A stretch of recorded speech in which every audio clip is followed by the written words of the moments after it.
Assalamualaikum warahmatullahi wabarakatuh. Halo semua, ketemu lagi dengan saya Faiz. Di video kali ini saya ingin membagikan tutorial cara install ROM Octavio OS 3.2 GSI pada Samsung A51. Penasaran bagaimana? Yuk kita simak sampai akhir.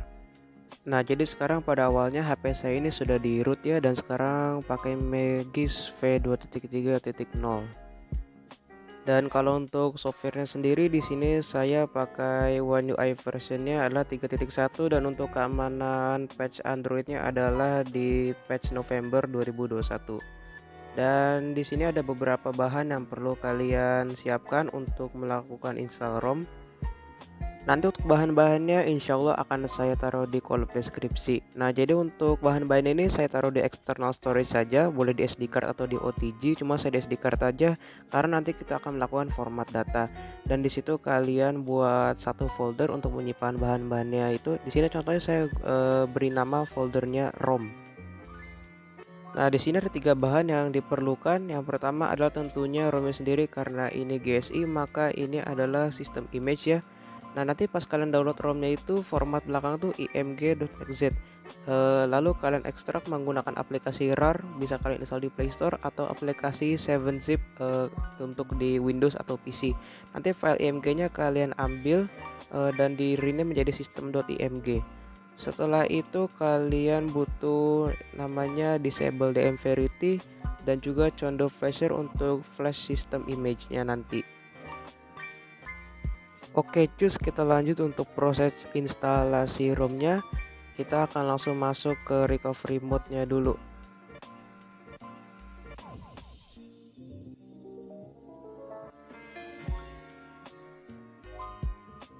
Oke, di sini sudah masuk ke recovery mode, dan untuk recovery mode yang saya pakai sebelumnya adalah Orange Fox ya. Dan untuk install GSI Android 12 untuk Orange Fox A51 ini belum support ya.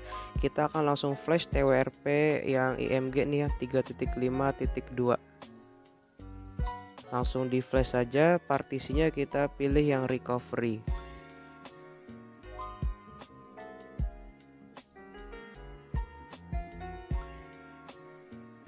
Oke, kalau sudah di flash teman-teman langsung pilih reboot recovery di situ ya.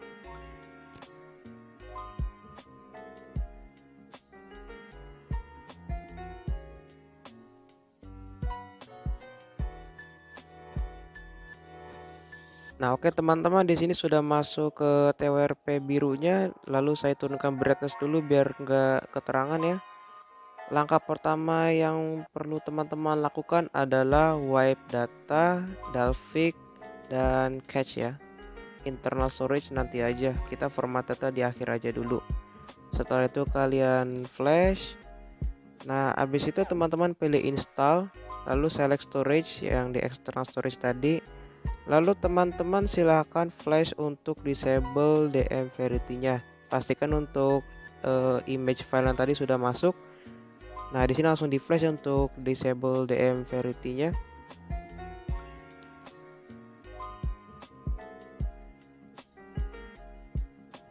Nah, nanti kalau tulisan merah seperti ini teman-teman tidak perlu panik, bisa di-ignore saja. Nah, oke, langkah selanjutnya adalah kita flash untuk Condo Flasher-nya. Nah, jadi kita nggak usah flash yang system.img tadi ya, karena kita sudah flash pakai si Condo Flasher ini. Ditunggu saja ya, karena ini memakan waktu lebih lama.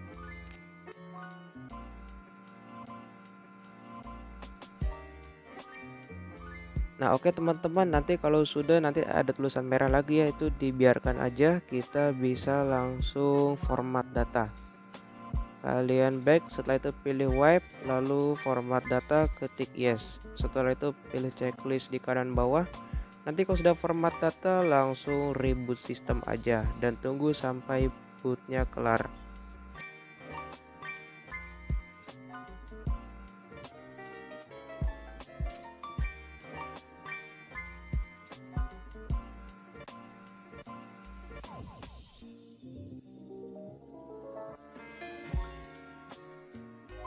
Oke teman-teman, di sini sudah boot ya dan sudah masuk ke home screen. Oke, step selanjutnya adalah kita melakukan additional setup dulu di aplikasi Megisnya kalau emang kalian mau di root.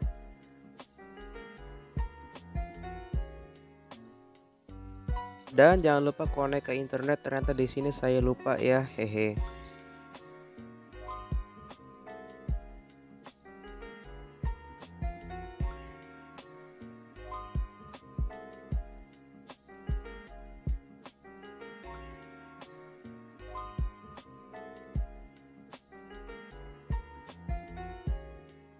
Oke, di sini Magisnya sudah di-download dan sudah di-update, dan kalau ada tulisan abnormal SU detected itu dibiarkan saja ya.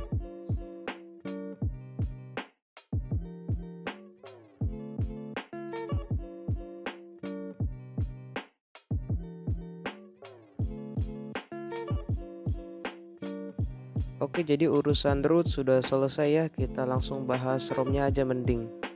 Oke, ini HP-nya sudah saya setup dan restore data. Kita akan langsung bahas aja dalaman dari ROM-nya ya.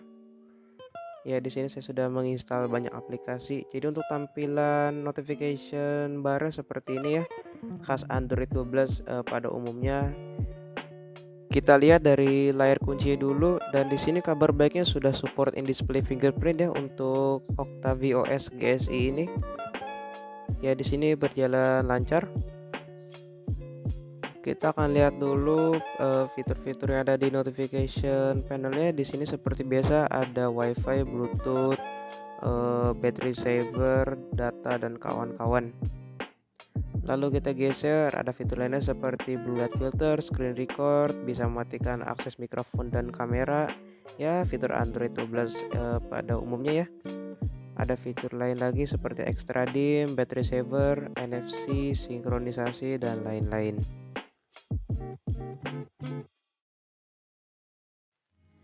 This is that once in a lifetime. Dan masuk ke bagian yang terakhir, ini ada screenshot, ada sound search, dan ada personal hotspot. Kita akan lihat toggle yang masih tersembunyi apakah masih ada. Iya, masih ada. Di sini ada fitur lain seperti caffeine, reading mode, dan lain-lain, dan ada toggle untuk aplikasi pihak ketiga seperti dari Google File. Saya sudah download aplikasi itu, ada toggle storage-nya ya, dan lain-lain. Oke, selanjutnya kita akan lihat ada fitur apa aja ya ada di pengaturan. Di sini ada PH Treble Settings. Ya, teman-teman bisa jelajah sendiri. Saya sih jarang otak-atik untuk PHH Treble Settings ini ya, karena saya nggak begitu butuh semuanya. Pernah sekali bootloop, dan kadang juga beberapa fitur tambahan ini gimmick ya, jadi nggak saya otak-atik. Ya, di sini di those features nggak begitu banyak, miss features ini lumayan banyak ya. Ada force always on display dan lain-lain. Saya sih kurang paham juga sama settingan yang di PHH Treble Settings ini. Ada juga customization feature. Di sini kita bisa pilih icon shape tapi nggak ada pilihannya. Icon packnya bisa kalian pilih, saya pakai default aja. Dan di sini kita bisa pilih font family. Saya sih suka sama San Francisco ya.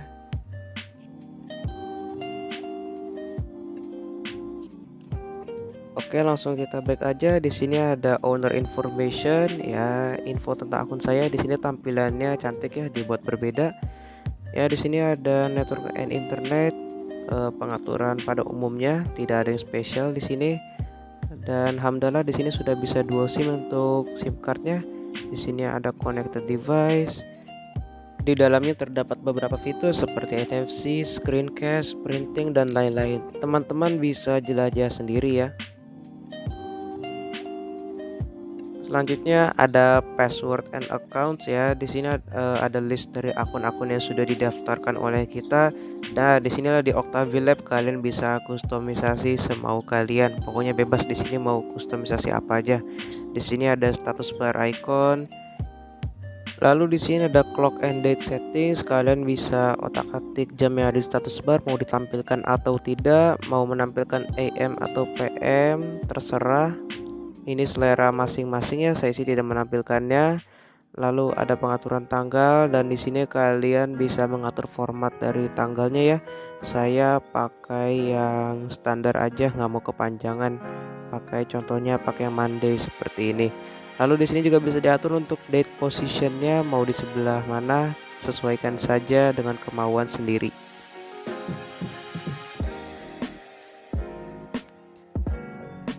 Lalu di sini ada battery settings, kalian bisa pilih model dari baterai yang ada di status bar ya. Untuk persentasenya juga kalian bisa atur mau di luar baterai atau di dalam baterai. Terserah. Di sini juga lihatnya ada battery style. Saya biasa pakai yang circle ya, menurut saya lebih keren aja. Dan di sini ada battery bar location. Selanjutnya di sini ada traffic indicators ya, kayak network speed ya, tapi kadang muncul atau enggak di status bar ini, emang kadang kocak sih. Mungkin teman-teman ada yang tahu, boleh tulis di kolom komentar. Lalu kita scroll ke bawah lagi, di sini ada Bluetooth battery status. Misalnya kita dengerin ke headset Bluetooth, kita bisa tahu itu sisa baterai dari headset Bluetoothnya berapa persen lagi, dan ada pengaturan lainnya seperti padding di status bar untuk mengatur apa ya, kayak mau seberapa tengah atau seberapa pinggirnya tuh di status bar, teman-teman bisa lihat sendiri. Kalau saya pakai yang 6 dp aja karena tidak terlalu pinggir dan tidak terlalu menengah ya. Di sini juga ada quick settings, teman-teman bisa atur sendiri. Saya nggak pernah otak-atik untuk quick settings juga ya. Paling di sini ada pengaturan animation stylenya, jadi seperti ini ya teman-teman, bisa lihat sendiri. Misalnya kita ngaktifin Bluetooth, iya dia muter-muter kayak begitu.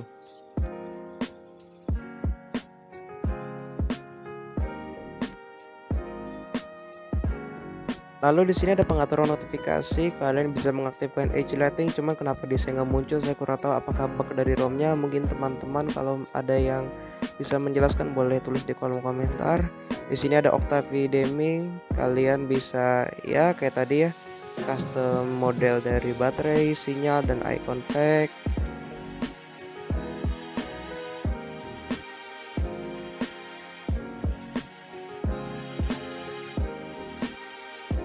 Lalu di sini ada pengaturan panel volume seperti musik control, jadi teman-teman bisa skip lagu menggunakan tombol volume ya. Lalu di sini ada navigation menu, nggak ada pengaturan yang spesial, ada gesture di sini, double tap to wake dan double tap to sleep ya. Dan di sini berjalan normal aja, nggak ada kendala. Nah di sini untuk power menunya teman-teman bisa menampilkan beberapa opsi ya, nih power menunya seperti ini. Saya simple aja, power, restart, dan lockdown option. Lalu di sini ada pengaturan untuk lock screen atau layar kunci, banyak pengaturannya, teman-teman bisa jelajahi sendiri. Lalu di sini ada pengaturan visualizer ya, teman-teman bisa atur sendiri mau mengaktifkan lava lamp-nya atau tidak. Bagi teman-teman yang belum tahu visualizer, kira-kira seperti ini nih. Misalnya kalau lagi nyetel lagu dari YouTube Music atau Spotify, lalu dari layar kunci tampilannya akan menjadi seperti ini. Keren bukan?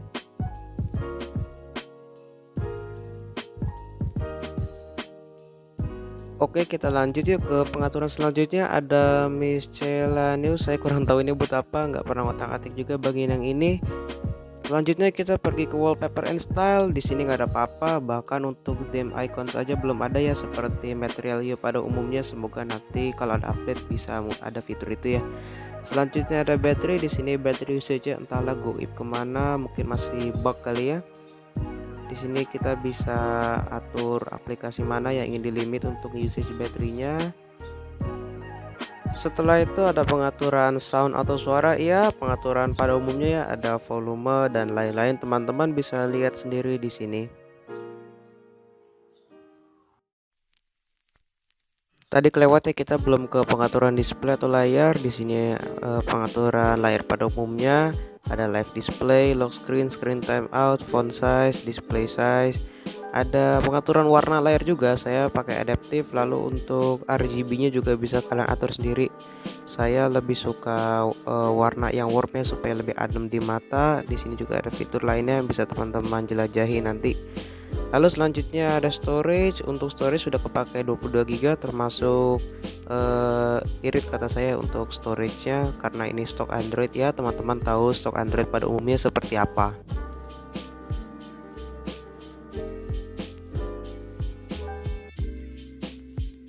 Lalu ada pengaturan notification, tidak ada yang spesial di sini, standar-standar aja kok. Lalu selanjutnya dari aksesibilitas, kita skip aja, langsung ke security aja. Untuk security update-nya sudah patch Desember 2021, dan untuk Google Play System update-nya juga sudah terbaru Android 12. Dan seperti yang sudah saya bilang tadi, kalau untuk Octavia yang ini sudah support untuk in-display fingerprint ya, dan untuk responsnya menurut saya lumayan cepat ya untuk sebuah GSI ROM. Lalu selanjutnya ada pengaturan privacy. Di sini bisa mematikan akses kamera atau mikrofon, ada pengaturan ads, dan ada pengaturan usage and diagnostic. Fitur ini standar sih pada umumnya ya, tidak ada yang spesial juga di sini. Selanjutnya kita langsung skip aja ke bagian sistem. Di sini ada developer option, langsung on pada bawaannya. Ada pengaturan gestur juga, ada beberapa fitur di sini. Yang paling saya suka untuk screenshot 3 jari ya, karena Samsung nggak ada fitur bawaan pada ROM bawaannya. Lalu di sini ada pengaturan untuk navigation bar dan ada pengaturan lanjutan juga. Di sini kalian bisa atur radius dari status bar, kalian bisa lihat di bawah ya, untuk ketebalan status barnya berubah.